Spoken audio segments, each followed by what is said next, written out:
Good morning, students. I welcome you for the biology class. In the previous video, we have studied about the introduction, history, discovery of cells, different cell shapes, size, difference between prokaryotes, eukaryotes, unicellular and multicellular. Today, in this video, we'll be studying some different terms in biology and also structure and function of cell wall and cell membrane. First, let us know what is protoplast. It's a Greek word meaning the first form. It is referred to an entire cell excluding cell wall. These are also known as naked cells. When we have a plant cell, when we remove the cell wall, it is called protoplast. But as animal cell doesn't have cell wall, so this is known as protoplast. Coming to protoplasm, it's a complex, semi-fluid, translucent substance constitutes the living matter of plants and animal cell. It contains proteins, fats, and other soluble substances which is suspended in water. It includes both the contents of nucleoplasm and cytoplasm.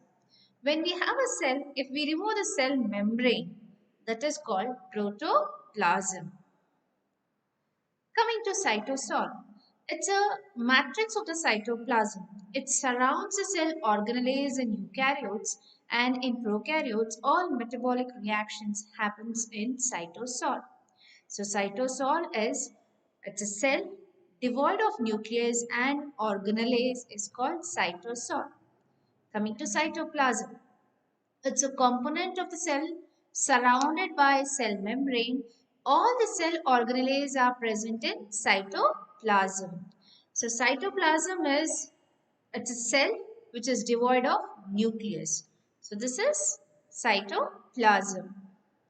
Now let us know about the cell wall. Cell wall is found outside the plasma membrane in all plant cells, bacteria, blue-green algae, protista, fungi. Coming to the structure, it is rigid, thick, strong, porous, freely permeable, non-living substances mainly formed by cellulose and hemicellulose. There are some minute pores on the cell wall through which a cytoplasmic connection is established. So it's a cytoplasmic bridge where the cell contents can move from one cell to the other cell. That is known as plasmodesmata. In matured cell, the cell wall is composed of three layers. They are middle lamellae, primary cell wall and secondary cell wall. Let us know what is middle lamellae. Middle lamellae is a thin layer, a jelly-like viscous intercellular matrix which is present between the two adjacent cells. So it acts as a cementing material which is made up of calcium, magnesium, pectate and some amount of protein.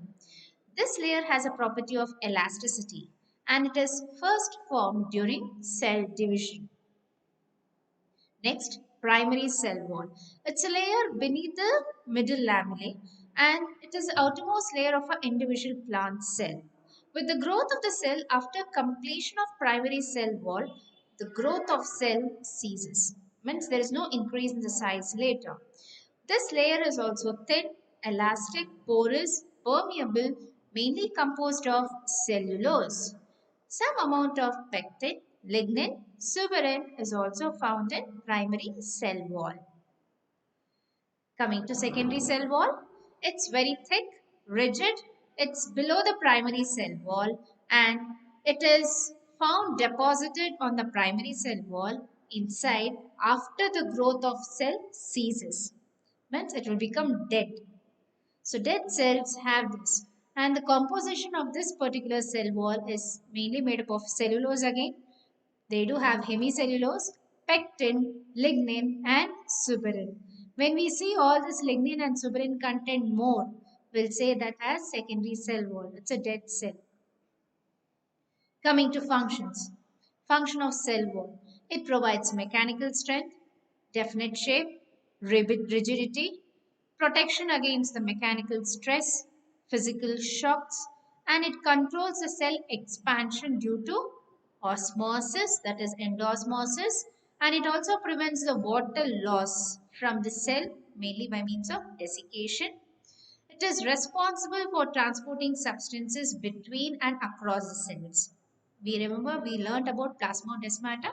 So there's a transportation of substances. And it acts as a barrier between the interior cell components and the external environment. This is an activity. This is a rheolith. Take a small section of a rheolith, mount it on the slide. When we observe through the microscope, we can see the cell looks like this. Now there's a chloroplast, there's a other organelles, and there's a big vacuole. When we add 2 to 3 drops of concentrated sugar solution, exosmosis takes place. Means the water content from the cell will move out. Exosmosis, and you can see there's a shrinkage. You can see two steps. There's a shrinkage of the protoplasm. You can see these areas is widened between the cell wall and the other stuff. And this step is known as plasmolysis. Okay. So when a living plant cell loses water through osmosis, there's a shrinkage or contraction of the content of the cell away from the cell wall. This phenomena is known as plasmolysis. Now, when we boil this rheolith, so when we just boil this rheolith, what happens? The cell will die. When we add 2 to 3 drops of sugar solution and wait for 3 to 4 minutes, we cannot see these processes. We cannot see exosmosis nor we can see endosmosis because dead cells will never allow any osmosis process. So that will gives a conclusion that osmosis is seen only in case of living cells. So dead cells will never allow osmosis.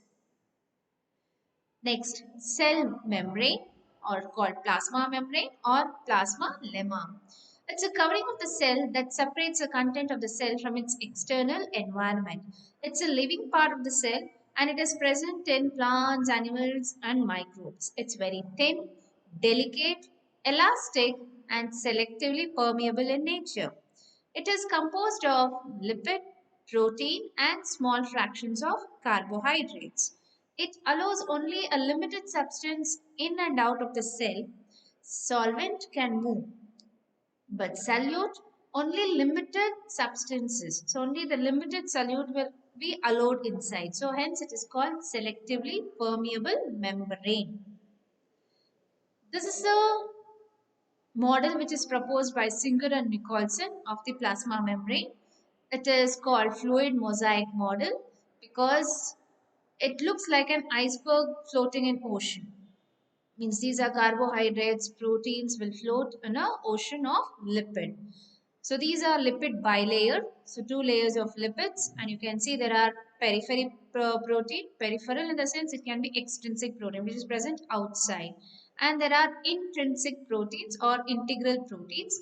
It can be entirely embedded or it can also extend like this. So this will act as a channels where substance can move in and out of the membrane. And there are carbohydrates which just forms a bond with the lipids. So these are structures of cell membrane and this is universally accepted now. So cell membrane structure is like this. Coming to function of cell membrane, it gives a definite form to the cell.